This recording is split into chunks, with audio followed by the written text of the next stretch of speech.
Big బాస్‌కి ఎవరైనా ప్రతి సీజన్‌లో ఒక దత్తపుత్రిక అంటూ ఉంటారు. ఈ సీజన్‌లో అంటే రీతు అనే చెప్పాలి. ఇక అసలు విషయానికి వచ్చేస్తే అందరికంటే లీస్ట్ ఓటింగ్‌లో ఉన్న రీతుని సేవ్ చేయడానికి మాస్టర్ ప్లాన్ వేశాడనే చెప్పాలి బిగ్ బాస్.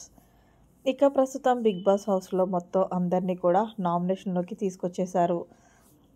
ఇక ఈ విషయం పక్కన పెడితే ఇమాన్యుయల్‌కి పవర్ హస్త్ర సొంతం చేసుకున్నారు.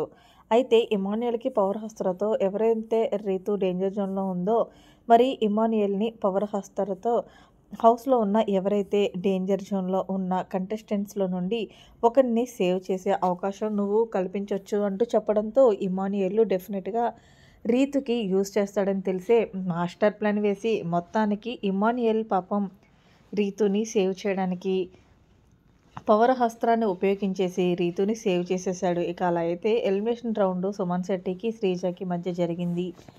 అయితే ఇక్కడ ట్విస్ట్ ఏమనుకుంటున్నారు? హౌస్‌లోకి వైల్డ్ కార్డ్ కంటెస్టెంట్స్ 6 వెళ్లారు. అయితే ఈ 6 కూడా చేయాలన్నమాట. అంటే హౌస్‌లో శ్రీజ ఉండాలా? లేకపోతే సుమన్ శెట్టి ఉండాలా అనేది. ఇక ఇందులో భాగంగానే మొత్తం 6 నంబర్స్‌లో నుండి నలుగురు సుమన్ శెట్టికే బిగ్ బాస్ హౌస్‌లో కొనసాగాలని, ఇద్దరు శ్రీజకి బిగ్ బాస్ హౌస్ నుంచి వెళ్ళిపోవాలంటూ చెప్పడంతో మొత్తానికి సుమన్ శెట్టిని సేవ్ చేసి శ్రీజని ఎలిమినేట్ అయితే చేశారు.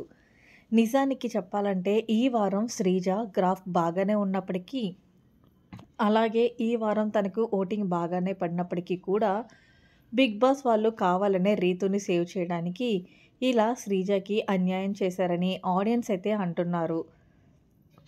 మరి మీరేమనుకుంటున్నారు? ఇది కరెక్టేనా? లేకపోతే శ్రీజకి ఓటింగ్ అనేది తక్కువ పడిందనేది కామెంట్ సెక్షన్‌లో తెలియచేయండి. మరిన్ని లేటెస్ట్ అప్డేట్స్ కోసం మన ఛానెల్‌ని సబ్స్క్రైబ్ చేసుకోండి. Thanks for watching. By by. Have a nice day.